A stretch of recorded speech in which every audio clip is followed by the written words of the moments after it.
ভাই আসসালামু আলাইকুম। ওয়ালাইকুম সালাম। ভাই আপনারা তো চিনলাম না ভাইজান। কিরাম করে চিনবেন? আমি তো আপনাদের গ্রামে প্রথম বেড়াতে আইছি। আমি আপনাদের গ্রামের কুটুম।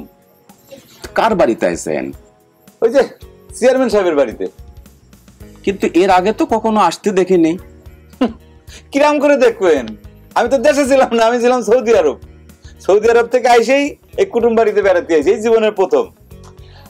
সত্যি কথা কত কি ভাই, আপনাদের গ্রামে এসে একদম মনটা ভরে গেল। গ্রামটা দেখতে যেরকম সুন্দর, মানুষগুলো আরো বেশি সুন্দর।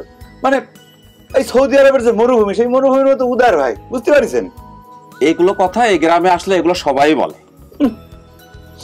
বলতেই হবে। যেখানেই যাচ্ছি ভাই, না খায় কিন্তু আমার উঠতে দিচ্ছে না। মানে এত চমৎকার আতিথেয়তা ভাই, মানে বুকটা মনটা ভরে যায়।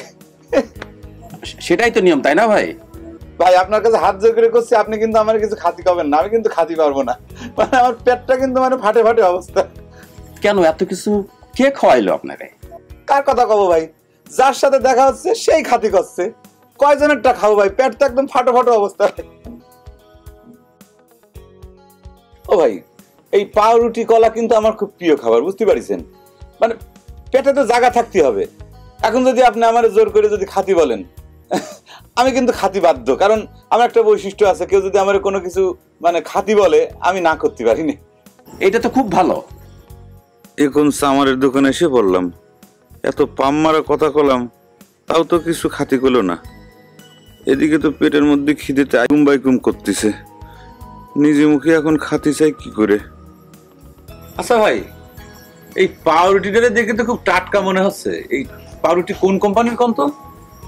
এগুলো ভাই ভাই কোম্পানির ব্যাপার। ভাই ভাই কোম্পানি? ভাই ভাই কোম্পানি তো খুব নাম করা কোম্পানি।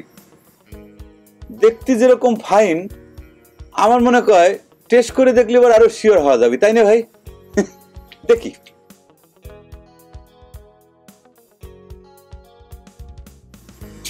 বাহ, ঘিরানটা ফাইন তো। ওরে আল্লাহ, এত ফাইন টেস্ট। কলা দেখালি পরে মানে আরো ভালো ঠেকবে নিতে।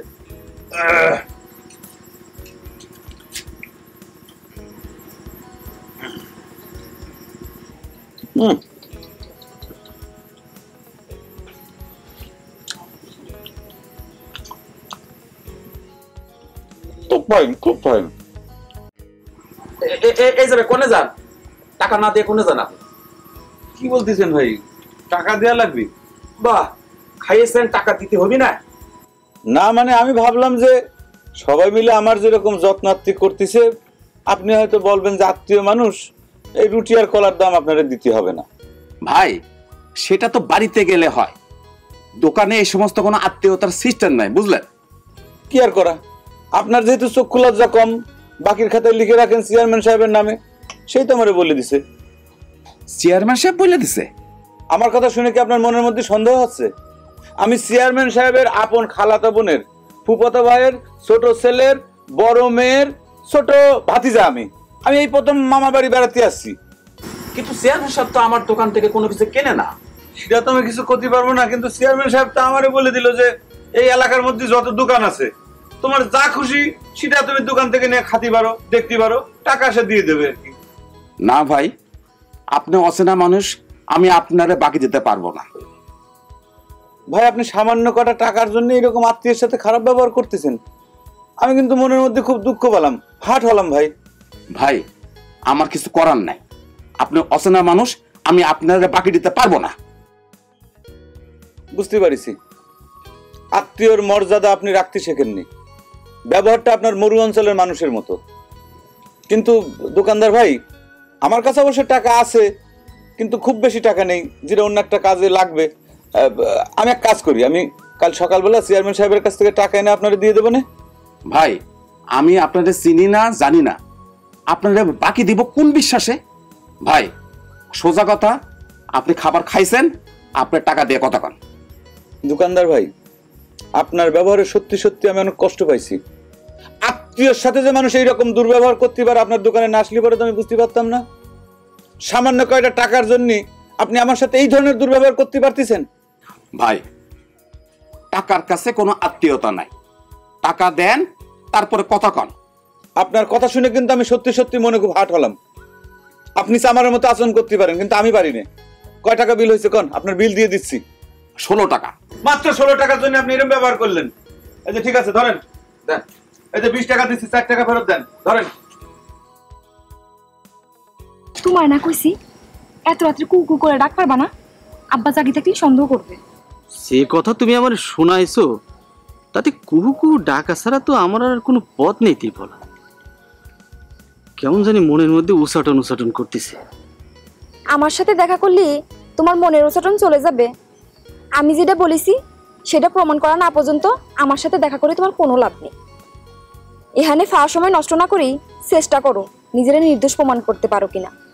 আমার এই নির্দোষ প্রমাণ করার জন্য তো আমার তরফ থেকে কোনো সমস্যা নেই। আমি চিন্তা করতেছি তোমার কষ্ট নিয়ে। তোমার নির্দোষ প্রমাণের সাথে আমার কষ্টের কিসের সম্পর্ক? অবশ্যই সম্পর্ক আছে। আমি ঢাকায় যাই কি করি, কনে যাই, সেই খবর যদি তুমি পাইতে চাও তাহলে তো আমার পিছনে একটা গোয়েন্দা লাগান লাগবে। আর তুমি তো যতক্ষণ পর্যন্ত নিজের চোখে না দেখবা ততক্ষণ পর্যন্ত তুমি বিশ্বাস করবা না। আর কাউরে ফলো করা কি কম কষ্টের কাজ কও? না না, সেটা আমার পক্ষে কোনোভাবেই সম্ভব হবে না। আব্বা জানতে পারলেই আমার একেবারে শেষ করে দিবি। এই কথা তো আমি মানবো না ত্রিফলা। তুমি আমাকে বিশ্বাস করবা না, আমি যেটা বলবো সেটাও তুমি মানবা না। তোমার তো এক পথে হাঁটা লাগবে নাকি? আচ্ছা মজনু, সত্যি তুমি পকেট মারো না? আচ্ছা কিভাবে বললে তুমি বিশ্বাস করবে কদি? আচ্ছা আমি কি তোমার চোখ ছুঁয়ে কব না মাথা ছুঁয়ে কব? তুমি যেইটা কব আমি সেটাই করবো। বল আমি কি করব? আমার চোখ মাথা ছুঁই মিথ্যা কথা কলি আমি নিজেই অনিষ্ট হব। তুমি তোমার চোখ মাথা ছুঁই কও যে তুমি পকেট মারো না। তোমার কথা মিথ্যা হলি তোমার দু চোখ পচি গলি মাটিতে খসি পড়বি। জীবনে কখনো কেউ শুনিছে দুচোখ ছুঁয়ে মিথ্যা কথা গুলি দুচোখ পচি গুলি মাটিতে খসে পড়ে?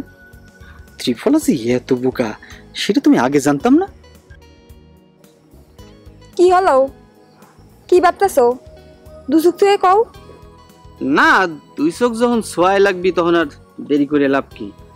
এই নাও, এই দুই চোখ ছুঁয়ে আমি তোমারে বলতেছি আমি জীবনে কোনোদিন এই কারো পকেট মারিনি, বুঝছো? তোমার বিশ্বাস হয়েছে? হায়, তাহলে ওই আমাদের প্রেম কিন্তু আজকে থেকে আবার ওই যে রানিং গাড়ির মতো চলতে থাকবে, কি কও?